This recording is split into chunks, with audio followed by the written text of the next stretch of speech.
My name is Jing Huang.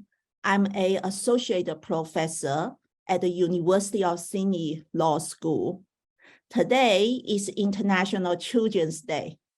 I think that if you have children in your home or you are children in your heart, today is a special event that we have a review, especially important that we join with our international experts to discuss how to protect the welfare of our children in the international or transnational context. So begin with start, let's acknowledge the traditional custodianship and the law of the country on which the University of Sydney campus stands. We pay our respects to those who have cared and continue to care for country. Okay, so let's have a gallery view. Today is indeed very excited. In the forthcoming 1 hour and 30 minutes, our internationally renowned experts will bring us actually travel around the world to look at the status quo, challenge, and the potential solutions to protect children in transnational and international contexts. And our first speaker will be Mr. Filippo Lotti. He's the co-head of the International Family and Child Protection Law Division at the Hague Conference on Private International Law, Permanent Bureau, and has more than 30 years experience in the field of child protection. And Philip will discuss the international framework established by the Hague Convention. After Philip's presentation, we are going to look at Germany. Here, Professor Lucas Landmanchester will present the most recent high-profile and controversial German constitutional case. So Professor Lucas Landmanchester is a professor of private international law and comparative law in Kiel, Germany. He read law in Oxford and obtained a PhD in Congo or in Cologne. And then we are going to look at my colleague, Dr. Miranda Kay, the Australian situation. We know that Australia recently amended the Family Law Act, and very important, actually there is a high-profile case last December, actually right before the Christmas. Miranda is an academic in the Faculty of Law at the University of Technology Sydney in Australia and a member of Hague Mothers, a project aiming to end the injustice created by the Hague Child Abduction Convention. She also has experience in the Public Service Law Commission of England and Wales, and as a practicing solicitor, family law in the UK. So after we look at the Australian situation, and then we are going to look at the United States. We know that last year, the US Supreme Court decided an important case, Golden versus Seder. Miss Anna Maureen Coburn, who has practiced law and after 22 years of public service as a US Department of State Attorney Advisor for children's issues, as well as a USAID Regional Legal Advisor and Senior Advisor for children and youth in conflict. She has transitioned to practicing international family law with a focus on child rights cases and issues. So at the end, we are going to look at China. China hasn't ratified any Hague Conventions related to child protection, but China is a member state of the United Nations Convention for the Protection of the Child. Ms. Haitao Ye who is a lawyer at the Shanghai office of the Beijing Dachen Law Firm, specializing in marriage and family dispute resolution, family wealth inheritance and management. She is also a former experienced judge in civil and commercial trials at the Shanghai Pudong New District People's Court in China. So therefore, indeed, we are going to travel around the world. I'm going to divide this discussion into two parts. So the first part, before 7 o'clock, our speakers will do a presentation, and each speaker will have 10 minutes. And then around 7 o'clock, we are going to have 20 to 25 minutes as a panel discussion. If you have any questions at any time, please do not hesitate to put your question in the chat function. You can indicate which speakers you would like to answer your question, or you can just generally indicate your question, and our speakers will address your question. Okay, so now let me hand over the floor to Mr. Philip Lotti. Philip, the floor is yours. Thank you very much, Jeanne, for your introductory words. You're welcome. Greetings to everybody on this very important day, the International Day of the Child. I'm really glad that we're able to meet on this occasion and to talk about this very important subject matter. So as Jeanne indicated, I'm from the Hague Conference on Private International Law. For those who are less familiar with the organization, we are an intergovernmental organization, which is based in The Hague, in the Netherlands. So that is an organization created by states, which budget is funded by states, and which work program is decided by states. The European Union is also a member of the organization since 2007. The Hague Conference mandate is to develop international treaties, conventions, which objective is to progressively unify the rules of private international law. We work in all areas of private international law, including children's rights, which is the object of today's presentation.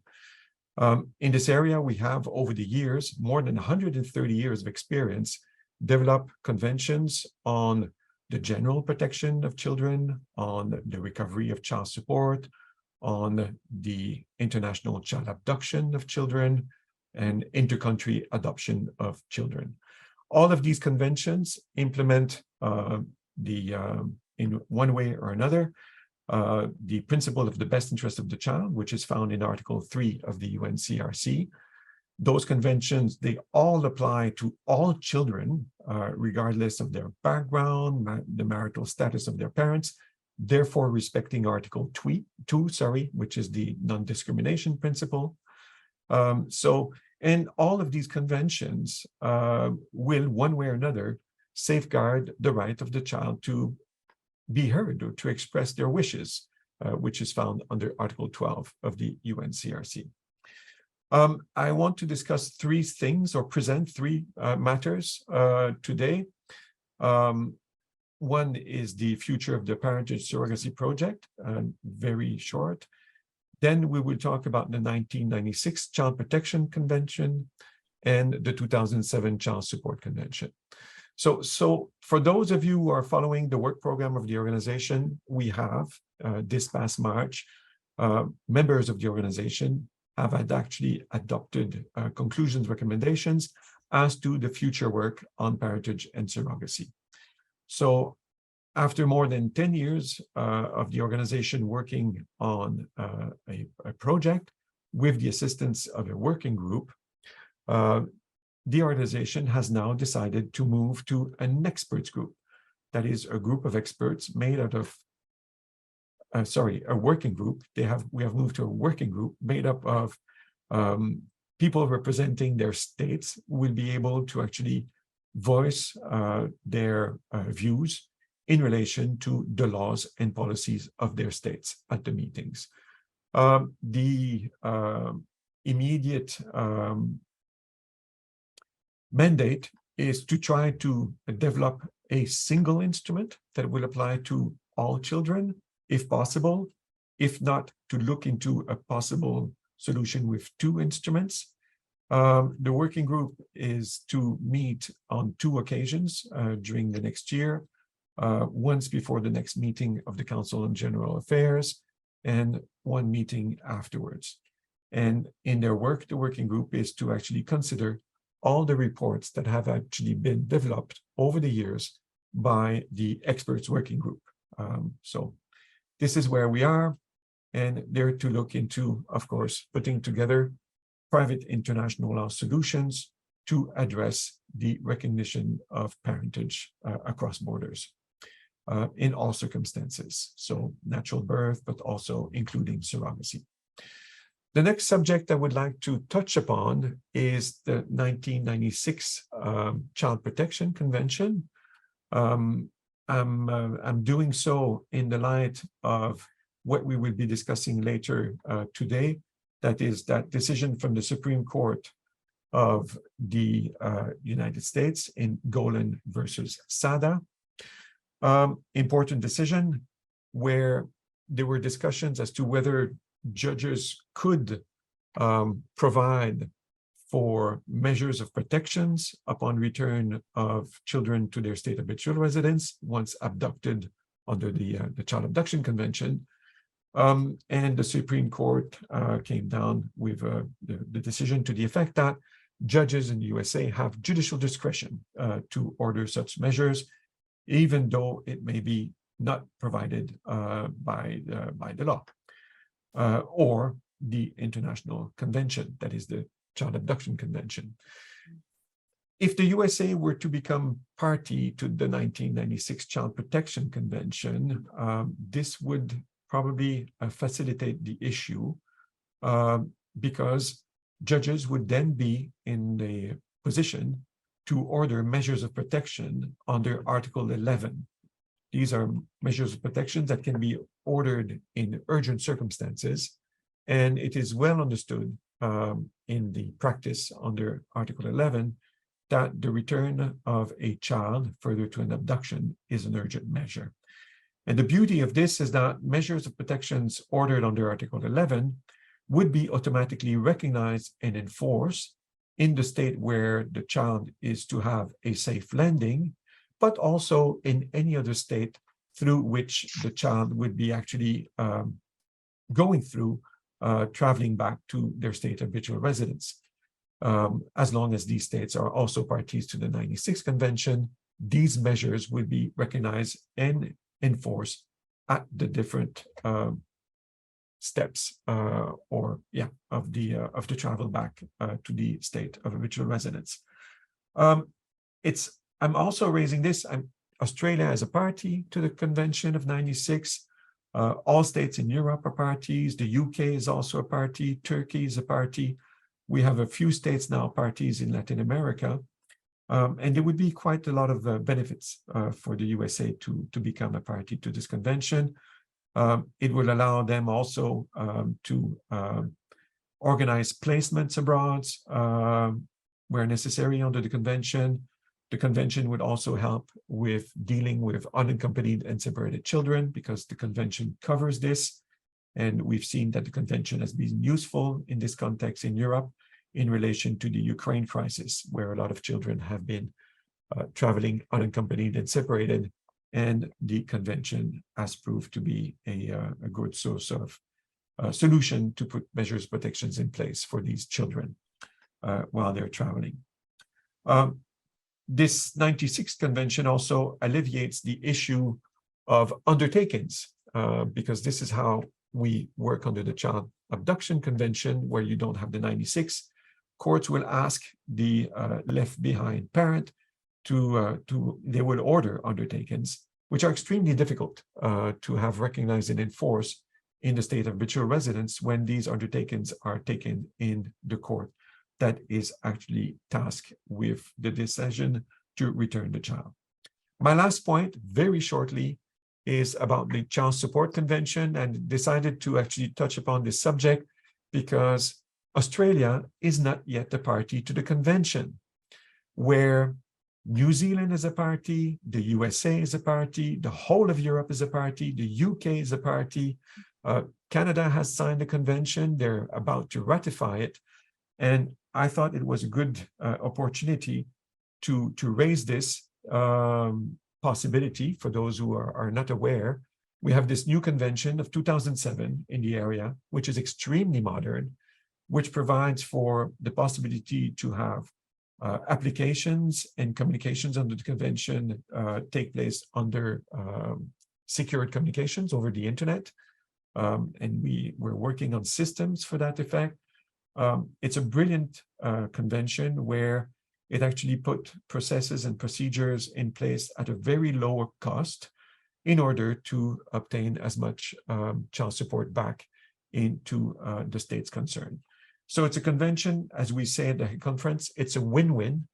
It's good for children. It's also good for states because it makes certain that you actually implement your obligations under the UNCRC, that is Article 27, which provides that the payment of child support should be done by parents first, not states. So it also will help you alleviate some social welfare payments that you're making now as states, and it would actually make it possible for parents to actually contribute to the welfare of their children. So this is what I wanted to say in the 10 minutes I had. And I thank you very much for your attention and look forward for the question period. Thank you. Thank you so much, Philip. Indeed, before this event, I discussed with my speakers that I look at the attendees, the profile of the attendees today. And I mentioned that unfortunately, we do not have many attendees from like ASEAN countries, like Asia. We do have quite a number of from Australia, New Zealand. So I think this is an event that we need to raise the attention, not only Australia, New Zealand, but also actually in Asia, the importance of the HCCH, Hague Conference of Private International Laws Convention. They have done a tremendously great job in this field. Thank you so much, Philip. And now let's move to Lucas. Lucas is going to talk about a super controversial, important constitutional case regarding girls. Lucas, now the floor is yours. Hello, everyone, and thank you so much, Jean, for organizing our webinar and for the opportunity to speak to all of you today. The case I'm going to present to you features a common theme in the protection of minors. We can all agree that children deserve the highest standards of protection. But is there a point where our well-intentioned protective measures maybe go too far and actually disadvantage children? Exactly this is the balancing act which the German Constitutional Court was confronted with when rendering its decision on underage marriages. The court has declared unconstitutional parts of the German Act to Combat Child Marriages, a law that was passed in 2017 in reaction to the large number of refugees from the Middle East seeking asylum in Germany. According to the relevant provisions of German private international law, marriages celebrated under foreign law are voidable if one of the spouses was under the age of 18 at the time of marriage, and void if the spouses were under the age of 16. The court held that this latter provision violates the fundamental right of freedom of marriage under Article 6 of the German Constitution. This ruling, however, is in no sense an endorsement of underage marriage, as it has sometimes been misunderstood. Rather, the protection provided to children married underage has not been impaired by the decision. Instead, the key issue at hand was whether voidness of underage marriages in some cases could go too far, because it would take away rights that the person married underage otherwise had had. In the remaining 8.5 minutes, I would like to summarize briefly the factual and legal background of the case that led to the Constitutional Court's decision, then present the key reasoning of the court's decision, and finally outline the implications for the German legislator. The pivotal connecting factor in German private international law to determine the law applicable to the validity of a marriage is the spouse's nationality. Therefore, when a Syrian couple sought refuge in Germany in 2015, the starting point for a German court is to recognize the validity of the couple's marriage when it is valid under Syrian law. And that is even if the wife was 14 when the marriage was celebrated in Syria. Before the 2017 Act, however, the application of foreign marriage law had to withstand the concept of ordre public. German courts must not apply a foreign rule if that generated a result that is manifestly incompatible with fundamental principles of German law, in particular if it violated constitutional rights.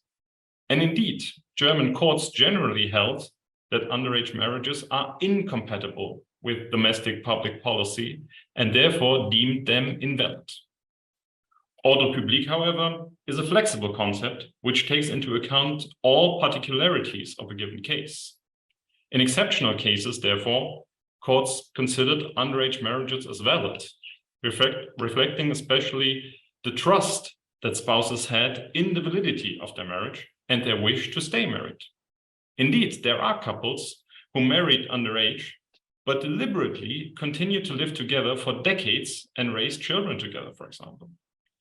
The courts respected the spouse's will and left the validity of the marriage untouched in such exceptional circumstances. During the so-called refugee crisis of 2016, the topic of underage marriage attracted more general attention, which eventually caused the German legislature to pass the Act to Combat Child Marriage in 2017. Even the name of this act is quite remarkable, I might add. I will leave out many technical details, but the essence of the 2017 Act was that under German substantive family law, marriage can only be concluded in Germany when both spouses have reached the age of 18. More importantly, this age of consent is now also enforced on the level of private national law in cross-border cases. Marriages celebrated under foreign law are voidable if one of the spouses was under 18 at the time of marriage and void if they were under 16. The main consequence of the new rule was that the case-by-case approach within the framework of ordre public was no longer available to the family courts. Family courts could no longer take the individual circumstances of the case at hand into consideration. Instead, the legislator has stipulated a one-size-fits-all verdict on all and each and every underage marriage. Immediately, the 2017 Act drew heavy criticism, both from academia as well as from stakeholders concerned with the rights of women, children, and human rights. And it did not take long before this critical view gained judicial support. The case, which I mentioned before, of the Syrian couple, had in the meantime passed through the instances of the German judicial system, and in 2018 eventually reached the Federal Court of Justice, the highest instance in matters of family law. Since the 2017 Act meanwhile had entered into force, the Federal Court of Justice had to apply the new rules to the case. The judges, however, refused to do so actually, and instead referred the case to the Federal Constitutional Court to decide on the constitutionality of the provision, a procedure that is not invoked very often. The Federal Constitutional Court's decision, published only 2 months ago at the end of March, had been a long time coming. Generally speaking, the court shared the constitutional concerns that were brought forward before against the 2017 Act. The court began with finding that marriages entered into under foreign law are included in the scope of protection of the fundamental right of freedom of marriage under Article 6 of the German Constitution.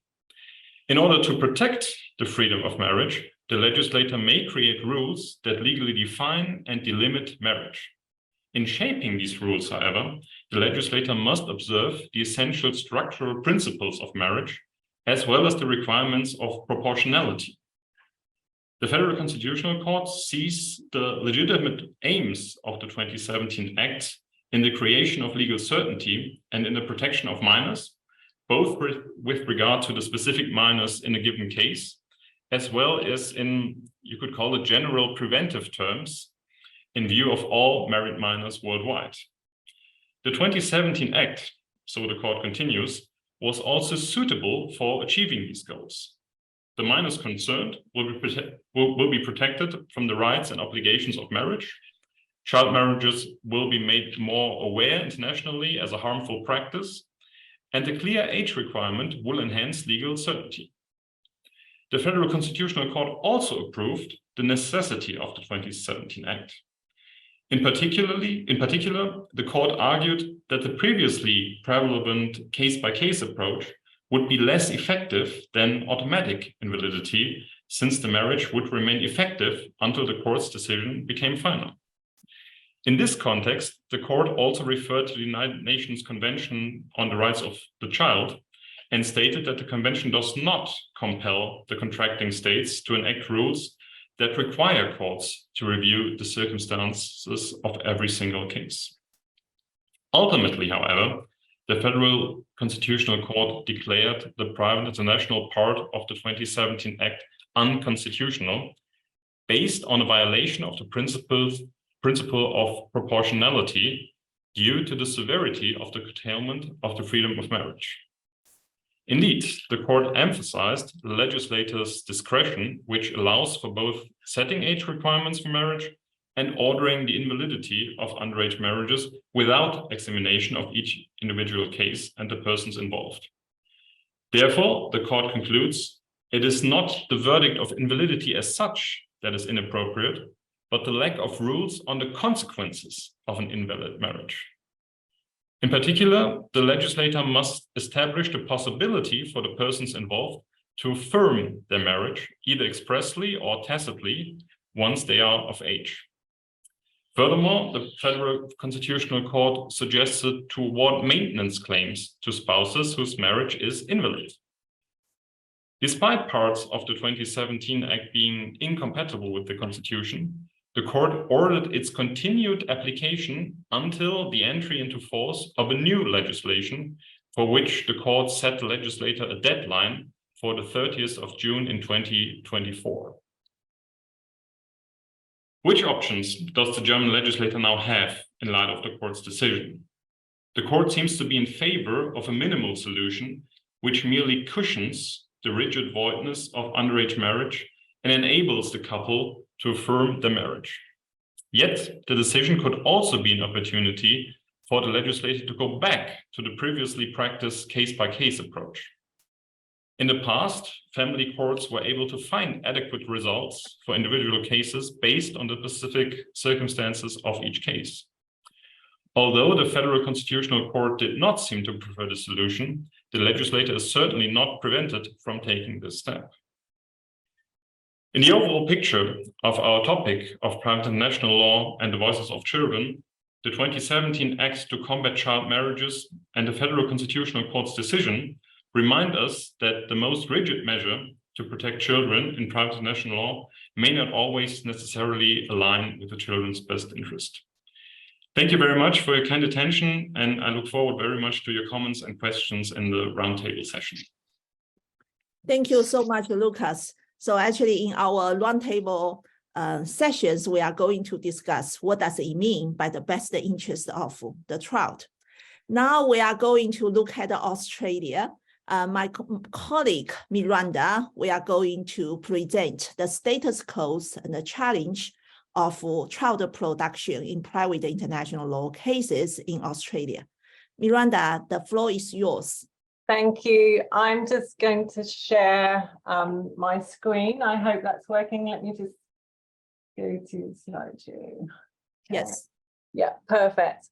I also want to acknowledge the traditional owners of the land from which I'm presenting, and that's the Gadigal people of the Eora Nation. I'd like to pay respect to elders past and present and any Aboriginal and Torres Strait Islander people on this webinar today. So I'm going to talk about the Australian changes that have been made in relation to the Hague abduction by the new government, which made promises. The Attorney General, before they came into office, made promises to make the Hague abduction safer for women and children. And I guess, amazingly, the government has kept to its promises, well, most of them. So the convention was adopted in 1980. I'm sure most of you are aware, to deter international child abduction. And there are approximately 100 contracting states to the convention. It provides an expeditious method to return a child who's been taken by a parent from one member country to another. The idea is that children are returned subject to very limited exceptions, and any parenting decisions are made in the country of the child's habitual residence. So the welfare or best interests of the individual child are not the focus of Hague proceedings, despite that being the guiding principle in domestic family law in most contracting states. However, I think it's fair to say that the drafters did not contemplate that most taking parents would be their mother, who might be a victim of domestic violence. And so my talk today is just going to focus on cases where there are allegations of domestic violence. And I think we're looking at the unintended consequences of a convention where mothers are fleeing because they want to protect themselves and their children from violence.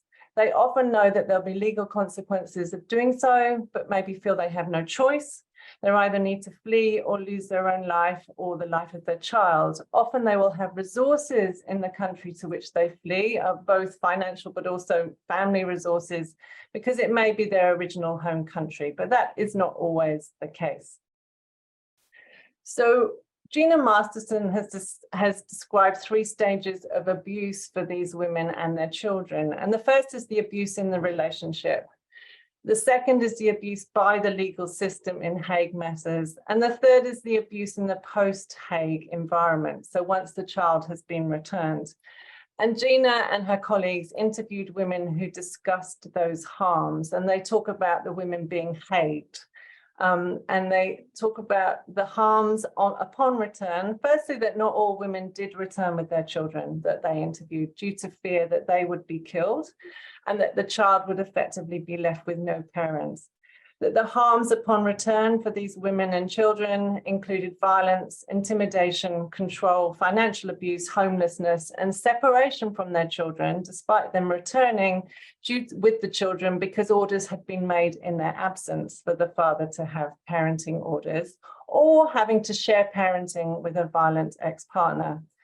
Interestingly, from those interviews, almost all of the women eventually, and it took many years for many of them, eventually obtained full custody of the children and were allowed by the courts of habitual residence to return to the country to which they had originally fled, but only after enormous distress, abuse, and violence had occurred in the meantime. So the exceptions to the convention, the one that would mainly be relevant for women and children who have been exposed to domestic violence is Article 13(1)(b). That is that there's a grave risk the child will be exposed to harm or otherwise placed in an intolerable situation.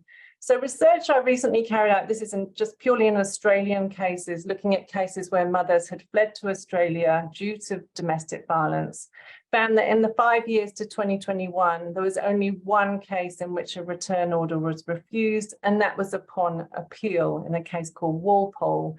So in other words, I think we found that the Australian courts are very likely to make an order for return of the child, to not find an exception based on grave risk to the child or of intolerable situation, despite allegations of some really serious violence in many of those cases. And it seemed to us that 4 decades of social science findings showing risk to children of being exposed to domestic violence are simply deemed irrelevant in Hague matters. So what happened in Australia was the government in December 2022, the new Australian Labor government introduced changes to the regulations that implement the convention in Australian domestic law.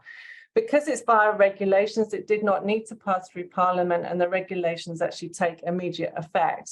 We do not yet have any court decisions on the regulations. I think they're a good start. I personally think the wording could be greatly improved in the regulation. I think in one, it says that the court may have regard to risk that the child might be exposed to family violence. Why that is not must, I really don't know. The equivalent in the Family Law Act would be that the court must have regard to family violence. Obviously, if it's not relevant, they don't have to have regard to it. I also have concerns that the way the wording is done is the courts may still emphasise returns with conditions rather than refusing returns. I'd prefer it if the wording said that the court must refuse to make an order for return if grave risk is established after considering family violence. And I'd love a clause that said the mere fact of the existence of protective measures in the country to which the child might be returned should not be considered sufficient to ameliorate the risks that the child would be subjected to or exposed to family violence. I think that's important because courts currently consider that co-signatory states have the capacity to adequately protect women and children upon return. This just ignores countless evidence, countless research, and particularly bodies from domestic violence death review teams. It's simply not true. The law cannot protect women and children. So another issue around the Hague Convention is in the past in Australia has been inequality of arms. It's very much, I think, a factor in many countries. So in Australia, the way the convention works is that the application is not actually brought by the left behind parents, it's brought by the central authority. And so there is no means test, there is no merits test, and the left behind parent has really expert lawyers who are employed by the central authority, and in most cases they actually appoint barristers for those to act on their behalf. Contrast the position of the taking parent who's rarely awarded legal aid in Australia for Hague matters. Even if she does, many of those legal aid lawyers will not ever have done a Hague case before and will not know really what they're doing. We do not know how many women just consent to the child's return rather than pay for a lawyer, or rather than acting as a self-represented litigant. Upon return, the mother might find that the father has already secured parenting orders while she's busy defending the Hague matter. She might have used all her funds while he has spent none. The taxpayer in Australia has paid for his application. Seems to me this is a huge jurisdictional advantage, and it's another form of legal systems abuse, but this time by the system itself rather than by a perpetrator of violence.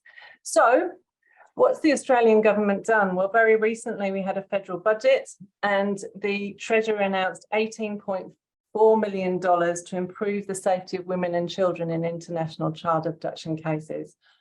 Look, I think this is fantastic news. You can look at the headline, the numbers there, but the one I want to talk about is the $7.4 million to introduce a financial assistance scheme, basically to try and have equivalent access to legal representation for both the taking parent and the respondent parent.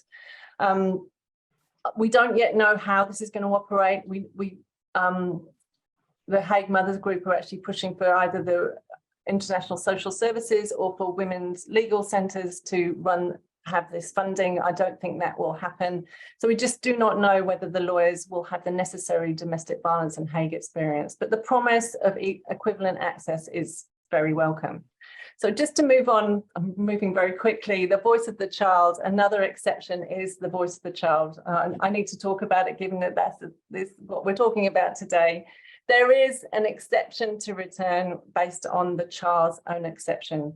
However, quite extraordinarily, I think, since 2000, Australia actually has wording in the regulations which is more onerous than the convention itself. I think we should at least change that wording back to the convention wording. Michelle Fernando has done a lot of research in Australia on this and said that it creates a high hurdle for children to meet before their objections can even be taken into account. It robs them of their voice in a situation where they have a right to be heard. Children are given no advice or information about what level of objection is required, and a strict application of the test, which quite often operates in Australian cases, leads to children being returned in contravention of their true objections and can cause harm. She believes there's a tension between the Australian regulations and the child's right to be heard under the UN Convention on the Rights of the Child. I think she's probably right. One way that children can try and get their voices before the court in Hague matters is for the appointment of an independent children's lawyer. That's In Australia, those are lawyers that act to represent the best interest of children. And until very recently, there was a requirement that they would only be appointed in Hague matters, where if it was there were exceptional circumstances. There's currently a bill going through Parliament. I have no reason to believe that this particular clause won't be passed, but you know, who knows? Which will remove the requirement of exceptional circumstances so that children can be represented in Hague matters in the same way as they are in other family matters. Just very briefly going to talk about one case that was decided last year. I think it's something that we have not considered in Australia, and that's the position of First Nations children in The Hague. The family courts in Australia have made great improvements in relation to the consideration of Aboriginal and Torres Strait Islander child's right to culture in general parenting cases. The family law cases are certainly not perfect, but they're so much better than they were 20 years ago. But none of those improvements have yet translated into either Hague cases or amendments to the regulations. And I think this needs to be happening. We at least need to grapple with this issue in Hague cases. So you've got a case here with a First Nations child, a First Nations mother. The judge made the comment, I understand that the mother, who was an Aboriginal and Torres Strait Islander woman, would be genuinely concerned about the potential for the status of the child as a First Nations Australian to be underappreciated by courts in a foreign jurisdiction. It was actually a European court. However, that does not mean that sending the child back to Belgium will place them in an intolerable situation. And the case failed, the child was returned, the appeal failed, and the High Court also refused special leave to appeal. Look, I agree with the judge that the mother would be genuinely concerned, but I also feel that is such a massive understatement. The status of First Nations children is underappreciated by Australian courts, who should know better. So how can we expect European courts or courts of any other country to fully appreciate how a failure to consider a child's right to culture could be seen as a continuation of past policies and practices that cause extreme harm to generations of First Nations children?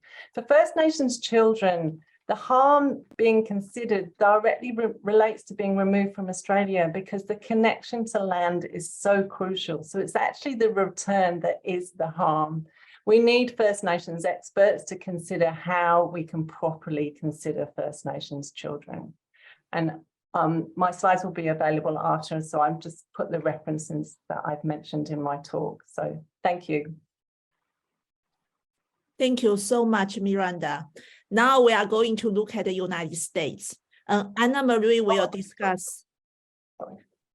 Anna Marie will discuss case decided by U.S. Supreme Court actually present a very similar issue as Miranda just now discussed, the domestic violence and the very sad, the conflict, the gender issues, etc. Anna Marie, now the floor is yours. I will display your slides. Thank you. Can you hear me? Yes. Okay, so let me just display your slides.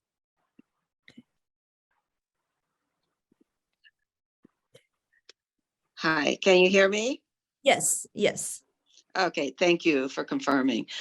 So good morning, everyone, or good evening as the case may be. And thank you, Professor, for putting together the very helpful panel on International Children's Day. I would like to first speak to the context that is available concerning the recent Supreme Court case on the Hague Abduction Treaty. And go back to a little bit of what we mean by child participation under the Convention on the Rights of the Child. So I'm now on slide 2, and I want to stress that even though the United States hasn't ratified and is the only country that hasn't ratified the UN Convention on the Rights of the Child, even though we signed with intent to ratify, that it does provide very clearly for child participation in all proceedings for those parties who have ratified the treaty. And then it also talks about and I'm going to get to this as a factor in another forum that may be deciding cases under the Hague Abduction Treaty, there are 3 UNCRC optional protocols, and those protocols include children in armed conflict, as well as the one on the sale of children, child prostitution, and child pornography.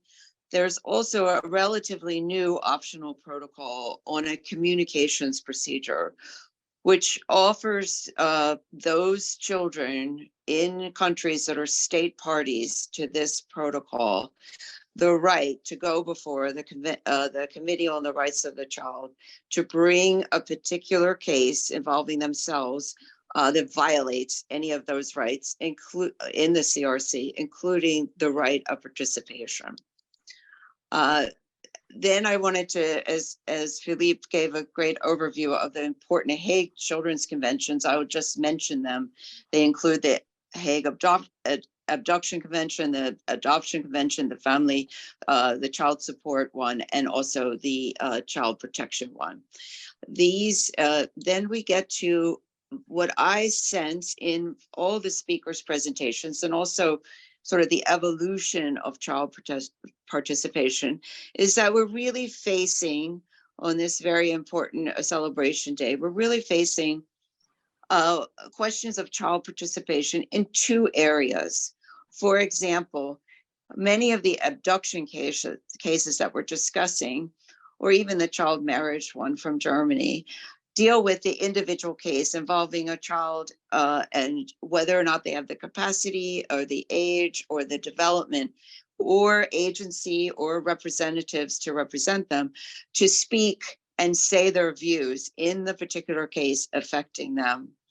But we're also seeing, especially under the CRC, that children's rights groups and children themselves are calling for more participation in the formation of the conventions and the implementation guidance that deals with them.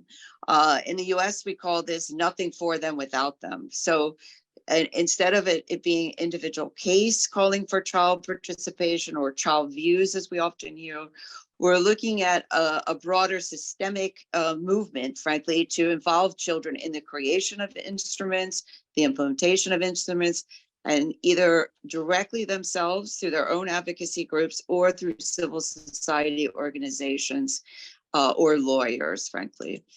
So I just, let's see, I think we're on to slide 6 now, yeah. So just to reiterate, the CRC gives children the right to freely express their views and be heard. That's Article 12. All state parties have a legal obligation to fulfill and uphold those CRC indivisible rights, regardless of context, meaning regardless of whether you're applying a Hague Convention from the Hague Private International Law Organization. So then we also have this emerging movement of children being asked to their rights to be considered in all instruments, as well as their participation to be included in the ongoing evolution of conventions, treaties, and implementation guidance.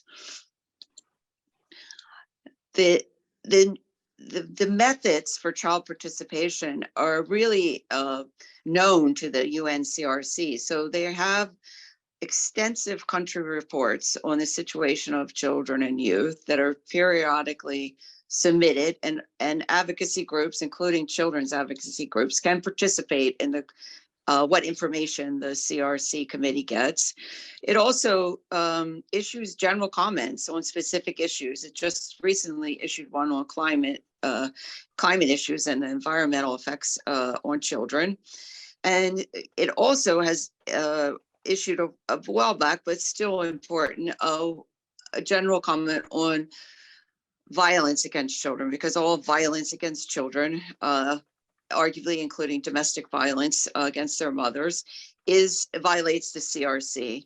And we have seen an emerging jurisprudence where national courts apply both the CRC and the Hague Children's Conventions, including the Abduction or the Adoption Convention.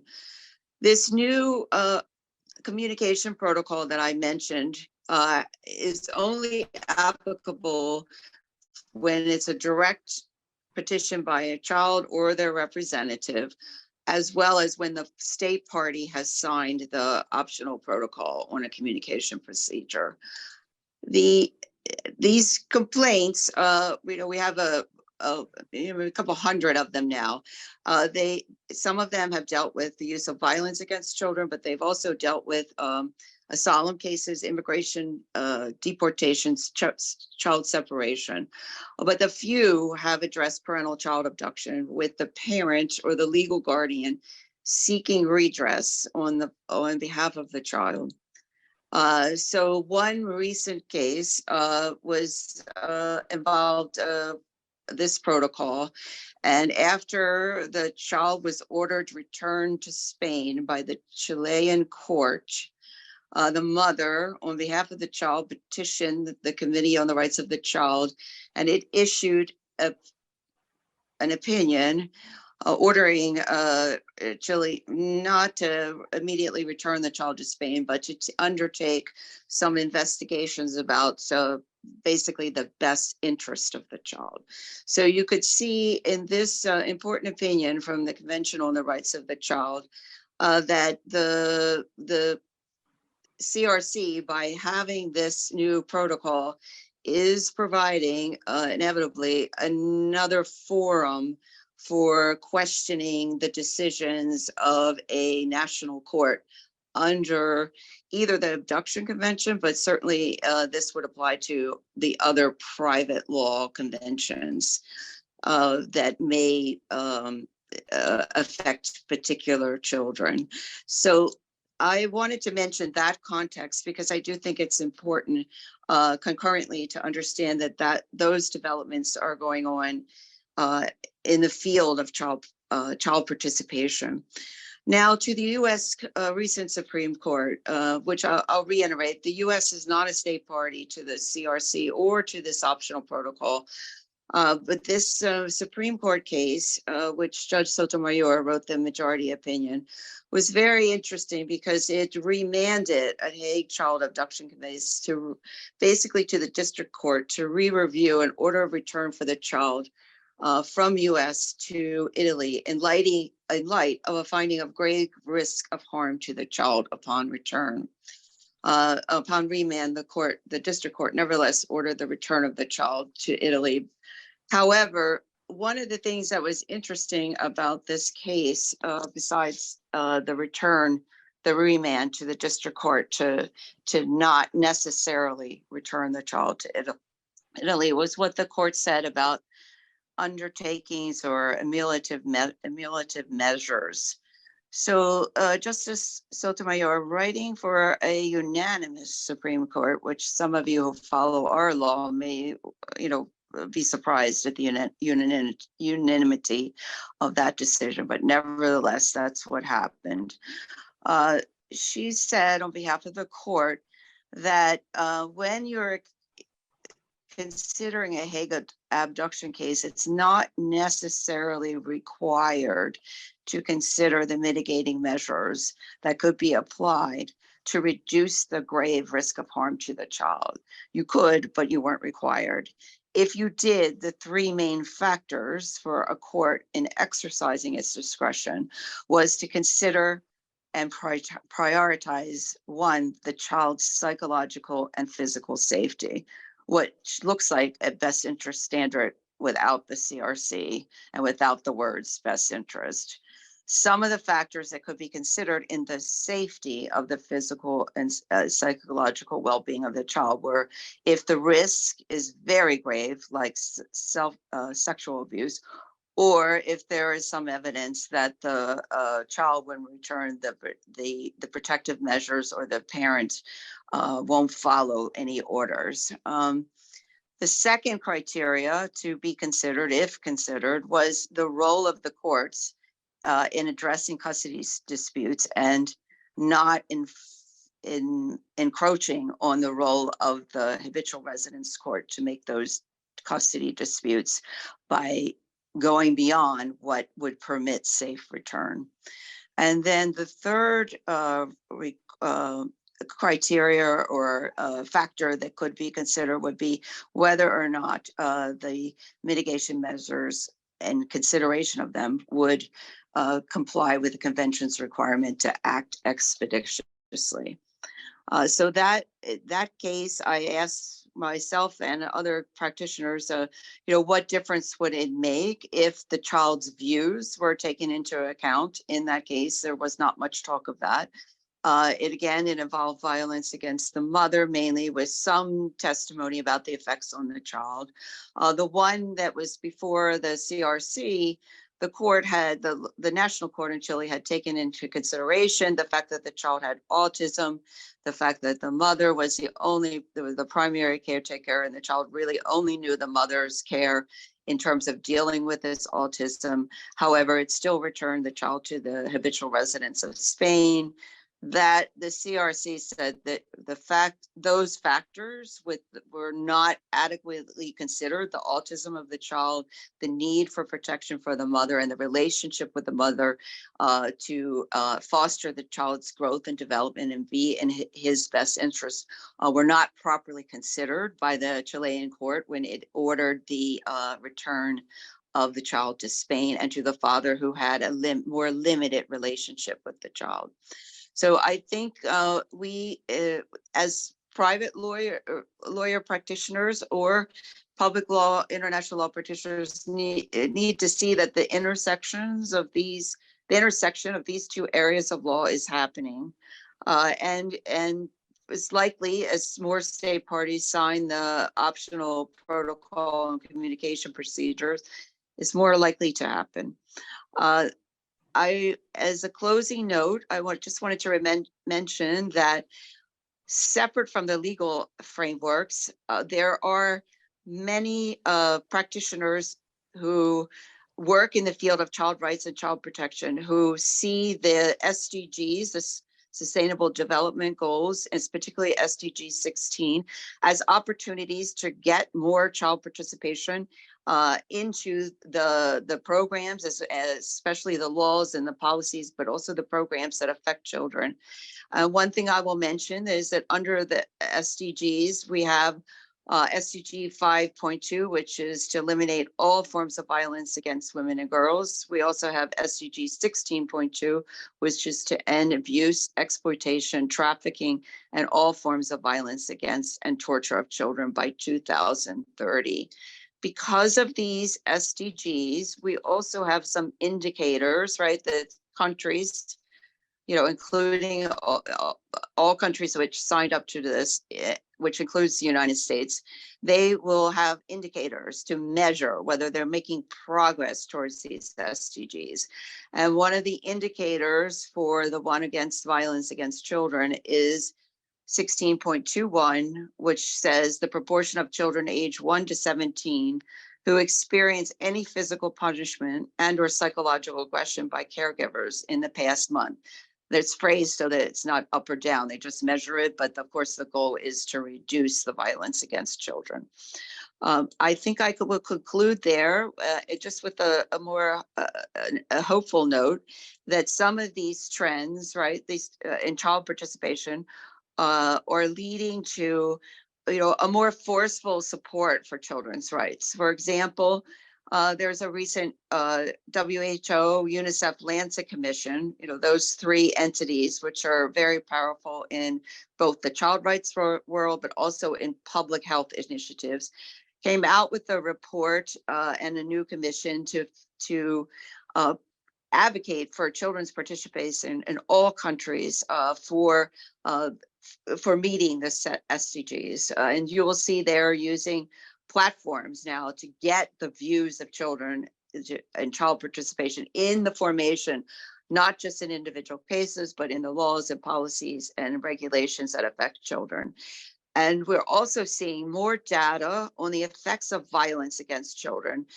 For example, the Center for Disease Control has a very good survey. It's been taken in over 25 countries now, called the Violence Against Children Survey. And that is demonstrating by a household-based, population-based surveys that the violence against children in households is astronomical. And the UNICEF multi-indicator cluster surveys, which have historically measured household violence, are also contributing to the data showing violence against children.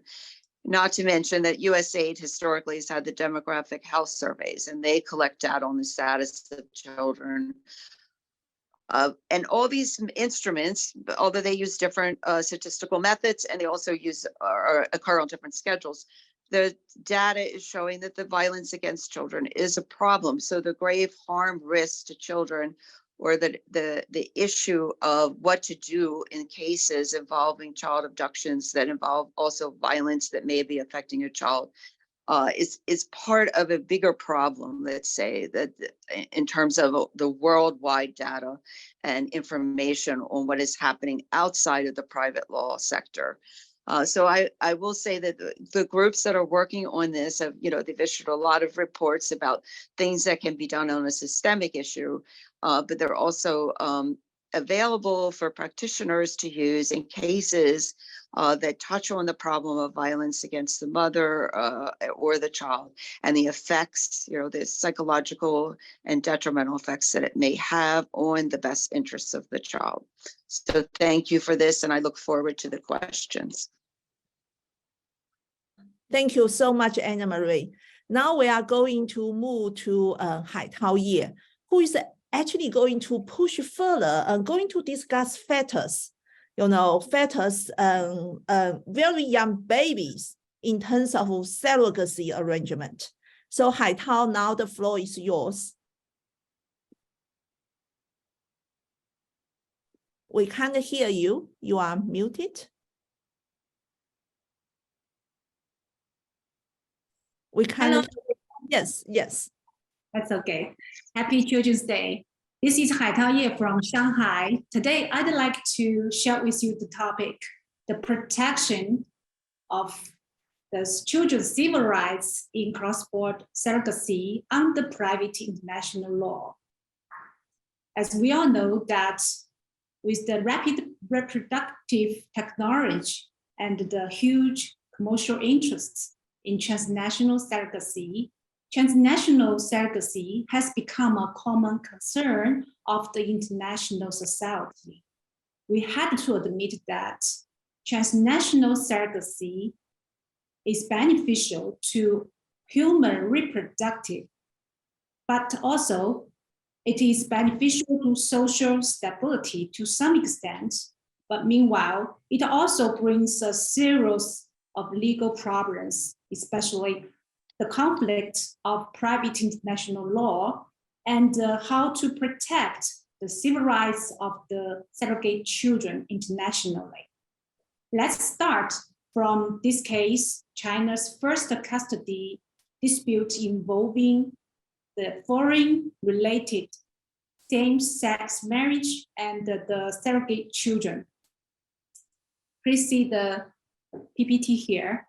You can say Miss A and Miss B, both Chinese citizens, they got married in the United States. After marriage, Miss A conceived an embryo synthesized from Miss B's egg and the sperm provided by others, and gave birth to a girl in the United States. While Miss B conceived an embryo synthesized from her own egg and the sperm purchased, and gave birth to a son. Both the children were granted the American citizenship. In 2017, Miss A and Miss B settled back to China with these two children. In 2019, Miss B evicted Miss A from her residence on the grounds of emotional discord and hid the children. Miss A sued Miss B for custody and guardianship. She advocated that this case should be a foreign-related custody and guardianship case. So she proposed that the United States law should be applied first here. She requested the court to start the foreign law ascertainment. Now the case is on trial. This case is very typical, This case is very typical and involved many issues relating to the private international law. First, the effect of and domestic recognition of foreign same-sex marriage. Second, identification of personal relationship and property relationship between same-sex couples during cohabitation. Three, the legitimacy and validity of transnational surrogacy. Four, determination of parentage under transnational surrogacy. Five, foreign-related divorce. Six, guardianship. So you can see these questions not only covers the prerequisite issues, jurisdiction, but also application of law, especially question 3, 4, 6 related directly to my topic today. While these conflicts arise from the following factors. First, conflict of international surrogate legislation. You can see there are countries that allows commercial surrogacy, such as Ukraine, Israel, and the United States. Also countries prohibit, such as China, Germany, and France. Some countries that have limited exemption, such as in New Zealand, the intended parents can only confirm their parentage from the legal adoption according to their domestic law. So the second conflict between the principle of meeting the best interests of the child in private international law and the principle of public order and good customs, or we see social public interests in domestic law. Third is conflicts of the lag between the relevant legislation and objective reality. So there's no uniform legislation we see on the surrogate children identification.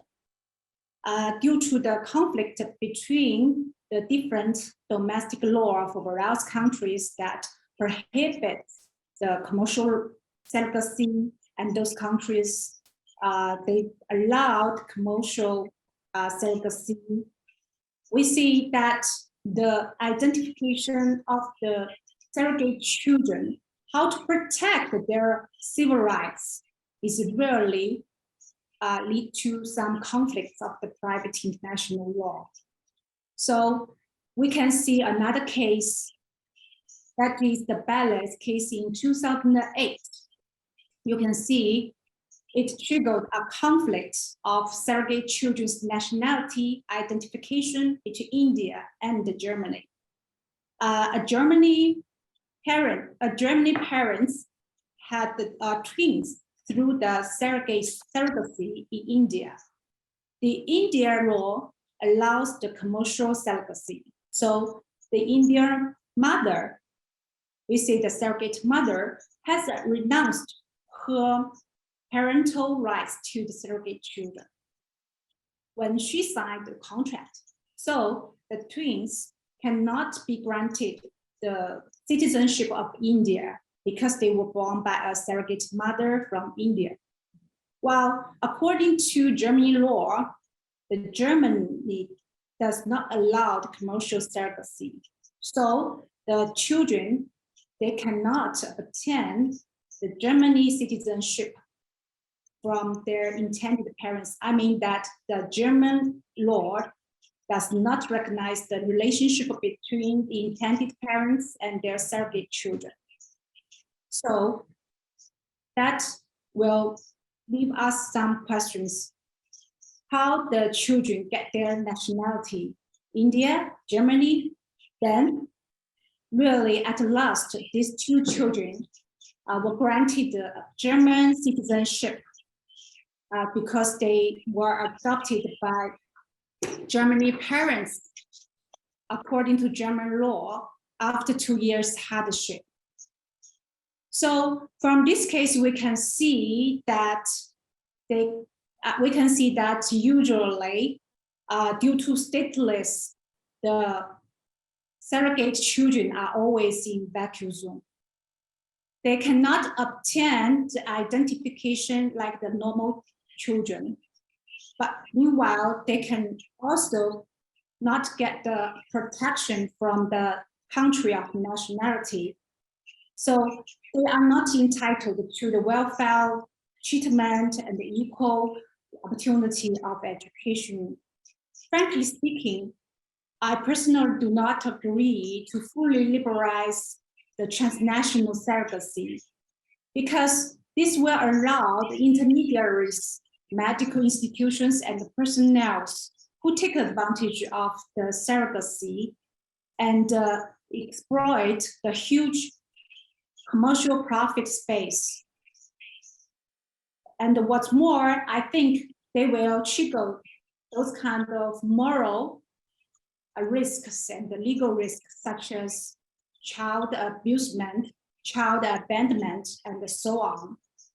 In other words, we are not ready.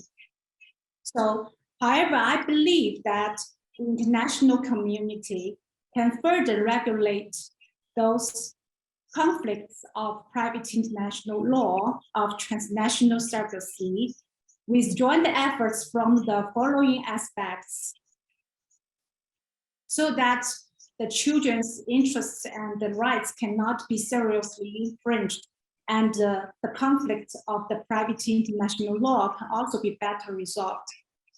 So you can say, at first, we can try to establish the basic rules of private international law for conflict resolution. For example, the principles advocated by CERC for the best interests of the children and the genetic link principle. Second, to establish international department and the national central agencies for the necessary record review and regulation of transnational surrogacy, even in countries that allow commercial surrogacy. Those intended parents need to get improvement, register the record at first for surrogacy. The legal effect of the surrogacy can be recognized. In those countries which not allow the commercial surrogacy, for the children, those children already born, how to protect their civil rights, I think this needs to be coordinated by the international department through the legal adoption convention by reference. Third, to strengthen international cooperation and strictly crack down the transnational crime against the surrogate children. Just like what I mentioned before, the abusement of the child, selling and buying children, and also the abandonment of the children. And at last, to strengthen unified legislation of private international law. As we all know, when time is right, I think a private international law specifically regulating transnational surrogacy should be formulated and adopted according to many of the scholars in response to the call of the overwhelming majority of the scholars, so as to protect those rights and the interests of the surrogate children. So every coin has its two sides. With the rapid development of the life science and reproductive technology, I think people's desire for reproduction and their needs cannot be ignored. With the joint efforts of all of us here, I think we will do something to greatly reduce the influence of the conflict of the international private law about the transnational surrogacy. Thank you very much. Thank you. Thank you so much, Haitao. Thank you so much for all the speakers for your wonderful presentation. In our roundtable section, we are going to actually focus on the core issue of children's protection. So today we talk about the voices of children, but the children, they are minors, right? So how can we determine their best interest? So I guess, let me go to Haitao first, because you mentioned that there are 4 solutions. The first one, actually, we need to decide our cases or we make our arrangements or the countries that negotiate the treaties for the best interest of the children. But how to determine the best of the interest of children in China? My pleasure. Actually, Chinese government attaches much importance or great importance to the protection of the children's interest and their rights protection. For example, in a divorce appeal case held in Shanghai #2 Intermediate People's Court, a German father and a Chinese mother, they battled fiercely about the custody of their children. While finally, the first instance wrote the principle for the best interests of the children of the convention into the judgment and held that clearly they should take the principle for the best interests of the child in the convention for the primary consideration. Actually, it held that every state party shall ensure those children enjoy the equal rights listed in the convention within their jurisdiction and without any distinction on the basis of their race, color, and so on. So finally, the court took the following factors into their consideration. For example, the living environment of the children, the education environment of the children, the income of their parents, the nationality of the children, and the best care that children can receive from which party, and finally draw the judgment. So this verdict also be upheld by the second instance. I think this case can reflect the attention of the court and the implementation of the principle for the best interest of the right of the children in the convention in Chinese judicial practice. Thank you. Thank you so much, Haitao. Now let's go to Anna Marie. And we know that although United States hasn't ratified the CRC, the United Nations Convention, but actually United States has ratified many other conventions related to children's protection. So especially this year is the 30th anniversary of the Hague Convention on Inter-Country Adoptions. So can you briefly talk about in United States, how the court will determine the best interest of the children under this convention? Thank you. Thank you so much. I'm just checking to make sure you can hear me. Yes, No? yes. Yeah, okay, thank you. So it's a good question. I believe that the intersection of private international law, children's conventions, right, and the U.S. failure, frankly, to ratify the CRC is going to get more and more problematic, right? As the private international law sector genuflects to the child's best interest and to the principle of child participation, but without the concurrent CRC treaty or the new optional protocol, it is less likely for the US courts to be able to refer at a federal level to the child's best interest as well as to the child's right of participation. Even though in most state courts, we have child protection principles being interpreted similar to the CRC, right? Most of our statutory law, state by state, would say that the child's best interest should be primary. It wouldn't necessarily give a right of child protection communication or participation unless that was defined in statute. The problem with that, at least for the US, right, is that the child's voices don't get heard. And in my view, best interest, like you were saying, is hard to determine. It's a very big general principle.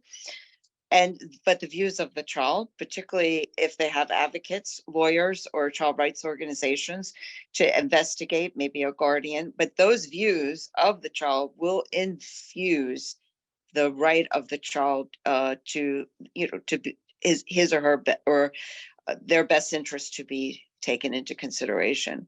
I think for the Adoption Convention, which has historically been a very important convention for child protection, oftentimes the voices of the children are not heard, particularly the voices of the children who are prohibited from being adopted because their country as a state party decides that they don't have Hague compliant procedures. So there's no adoptions from that country. That tends to avoid dealing with the voices of the child who are lacking in permanent family placement. I also think historically we have not heard from the voices of adoptees in the formation of the treaty, particularly as to their rights about getting information on their family of origin, getting medical information, as well as post-adoption services. So in those two contexts on that treaty, there's room for improvement so that child participation actually infuses better implementation of the treaty. Thank you so much, Anna Marie. Now let's look at Australia. So Miranda, when we look at the best interest of children, I understand that you do a lot of research actually involving females, parents, moms. So, what do you think of Australian court and legislator? What advice would you give to Australian court and legislator? Well, there's a huge difference, isn't there, between family court cases where the best interest of the child is paramount, and then in Hague matters where the whole real premise of the Hague is that the best interest of the child will not be determined in Australia if that's the deciding court, and it will be in the court of habitual residence. And the idea is that the best interest of the child kind of as a group will be improved by preventing abductions. I have real concerns that even systemically, the best interests of the child in Hague matters are not being met in cases of domestic violence. That's my concern. Yeah. So thank you so much, Miranda. Now let's look at Germany. And Lucas, I understand that the German constitutional court cases actually implicate the refugee issues. So in your point of view, how does the legal situation in Germany compare to that of other European jurisdictions, especially when you have so many migrants or refugees, especially we consider the best of interest of children, in this case, actually it's the girl. Yeah, so here it also related to Miranda's point regarding the gender's perspective. Thank you.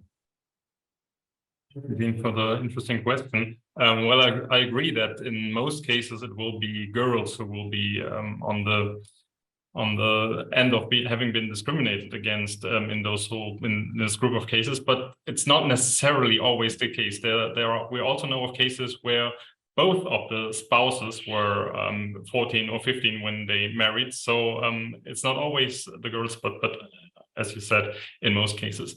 Regarding the other aspect of your question and the comparative perspective of underage marriages in Europe, and as you correctly said, the issue of migration from countries from the Middle East is not only an issue in Germany, but in many other European jurisdictions. And in fact, we see that in many jurisdictions over the last 15 years, rules were introduced, laws were passed which brought stricter laws regarding child marriages, which was celebrated under foreign law.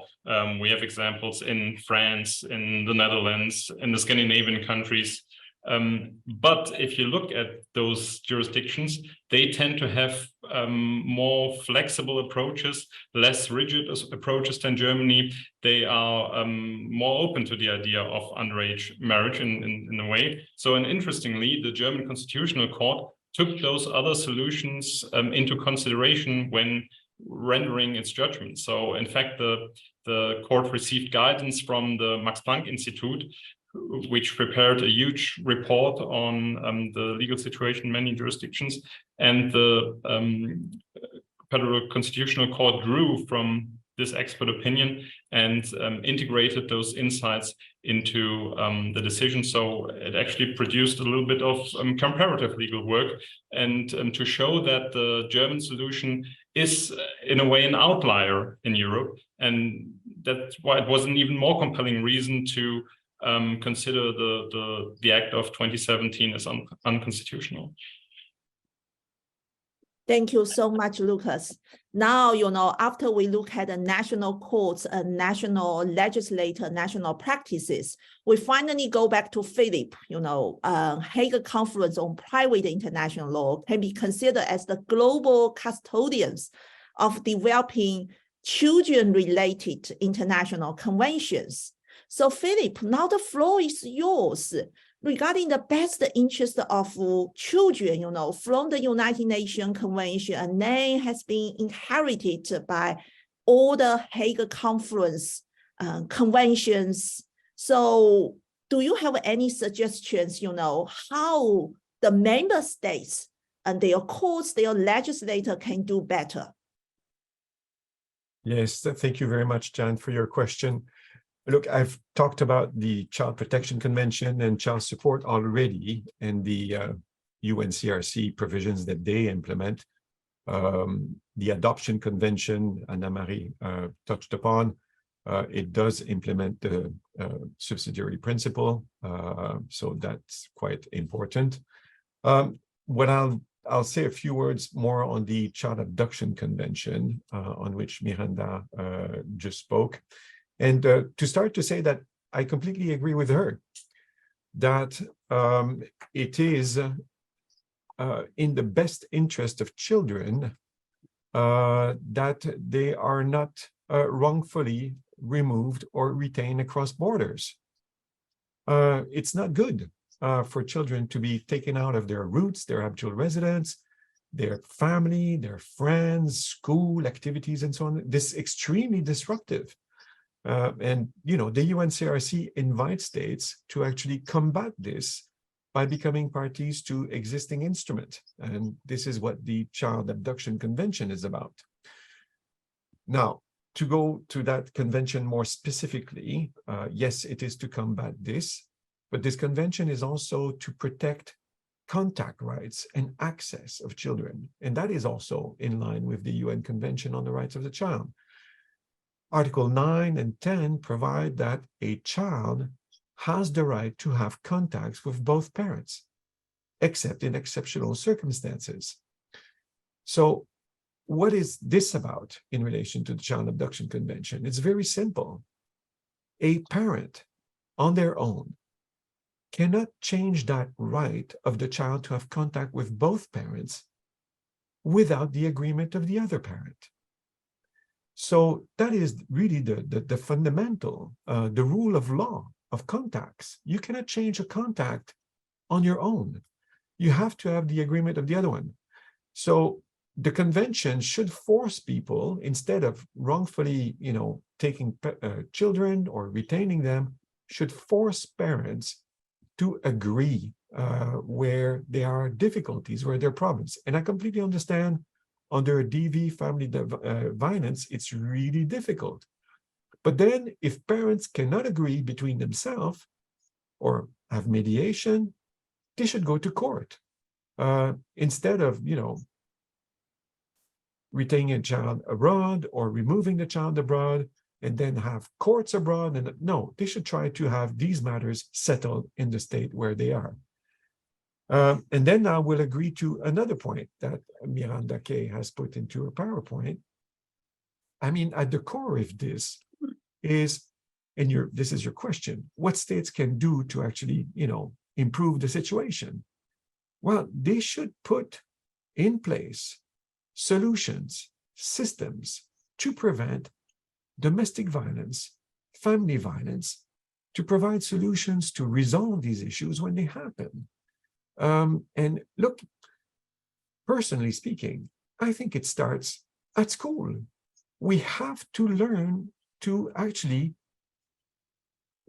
discuss our differences, to address our different views, to address our disputes in an amicable way by speaking, telling people, you're doing this, I don't like it for the following reason, it's affected me, don't do this again. I mean, people have to, it's, in some families, it happens, but schools have a role as well in educating children to make us better adults later, better parents, and to address these issues.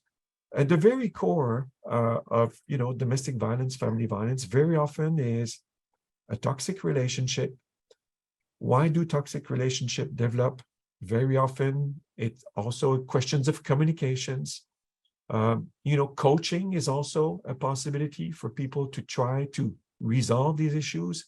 It's not just about law, but it's also about trying to understand each other, to work better together, and these things. Anyway, it's a very short period of time. I'm giving you a very short glimpse. Of course, the problem is a lot bigger. There's a lot of more issues. I'm trying to make it simple here, but what I'm saying here probably covers 50, 60, or 70% of the cases. And if we can resolve those, I think it would be a good step in the right direction. Thank you. Thank you so much, Philip. Thank you for everybody, including our participants. On this special Children's Day for Australia, now it's at night. For Europe, at The Hague, it's the beginning of the day. So I strongly suggest you to spend some time with your children, or if you are children in your heart, maybe go to watch a movie, to have an ice cream. We need to really work together to join hands and to safeguard the children's rights. They are the future of our country, our globe. Okay, have a great day. Bye-bye. Bye-bye. Thank you. Thank you. Bye-bye. Thank Bye-bye. you. Bye-bye. Bye-bye.